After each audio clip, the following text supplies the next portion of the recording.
ஆண்டவராகிய இயேசுவின் நாமத்தில் உங்களை வாழ்த்துகிறேன். யாத்திராகமம் 14:14 ஆண்டவர் சொல்லுகிற வார்த்தை, கர்த்தர் உங்களுக்காக யுத்தம் பண்ணுவார். I will fight for you. நான் உங்களுக்காக யுத்தம் பண்ணுவேன் என்று ஆண்டவர் சொல்லுகிறார்.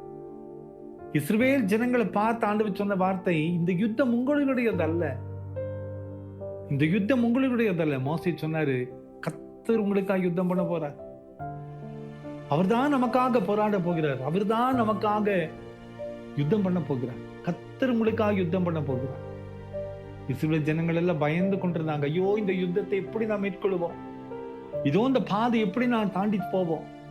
இந்த யுத்தத்திலே நாம் மடிந்து போய் விடுவோமே, சோர்ந்து போய் விடுவோமே, இந்த பாதை எப்படி நாம் தாண்டி செல்வோம் என்ற ஒரு மிகப்பெரிய கலக்கம் இஸ்ரவேல் ஜனங்களுக்கு இருந்தது. அப்போதான் மோசே சொல்றாரு, சண்டை போடுறது நீங்க இல்ல, யுத்தம் பண்ண போறது நீங்க இல்ல, நீங்க சந்திக்க போறது நீங்க இல்ல, கர்த்தரே உங்களுக்காக யுத்தம் பண்ண போகிறார்.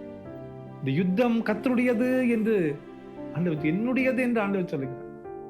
அன்பான குடும்பத்தின் மக்களே, நமக்காக போராட, நமக்காக பேச, நமக்காக யுத்தம் பண்ண, நமக்காக அக்கறைப்பட ஒரு ஆண்டவர் உண்டு. அவர் நமக்காக பேசுவார். இன்னைக்கு நிறைய சூழ்நிலையில என்னுடைய வார்த்தைகள் எடுபடாமல் போகிறதே என்று சொல்லி கலங்கி நிற்கிறோம்ல. உன்னுமே இல்லாத மக்கள் எல்லாம் பேசுகிற வார்த்தைகள் எடுபட்டு போயிருச்சே, எல்லாரும் பேசி போயிட்டாங்களே. ஆனால் நான் எத்தனை கூக்குரல் எழுப்பினாலும் என்னுடைய வாய்ஸுக்கு, என்னுடைய வார்த்தைக்கு மதிப்பில்லாம போயிருச்சே. நான் யுத்தம் பண்ண முடியாதபடி சோர்ந்து இருக்கிறேன் என்று சொல்லி கலங்க நிற்கிறேங்கள.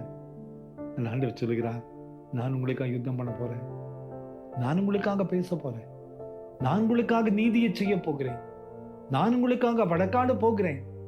இந்த யுத்தம் என்னுடையது, உங்களுக்காக நான் யுத்தம் பண்ண போகிறேன் என்று ஆண்டவர் சொல்லுகிறார். அன்பான குடும்பத்து மக்களே, ஒருவேளை இன்னைக்கு ஆண்டவருடைய பிள்ளைகளாய் நாம் நிற்கும் போது, நம் வாழ்க்கையினுடைய யுத்தம் நம்முடையதல்ல, இது ஆண்டவருடையது. அவர் பார்த்துக் கொள்வார், அவர் சுமந்து கொள்வார், அழகாக நம்மை நடத்தி கொண்டு வருவார். கவலைப்படாதிருங்கள். இந்த நம்பிக்கையோடு இந்த புதிய நாளை ஆரம்பிப்போம்.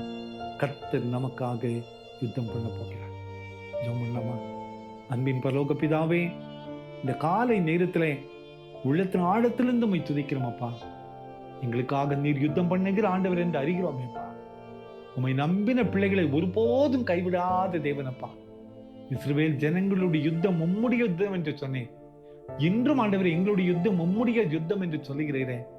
எங்களுக்காக அக்கறைப்படுகிற ஆண்டவர், எங்களுக்காக யுத்தம் பண்ணுகிற ஆண்டவர், எங்களை சுமந்து கொண்டு செல்வதற்கு நன்றி.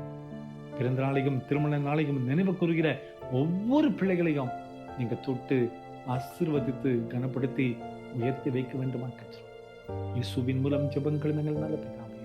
ஆமென், ஆமென்.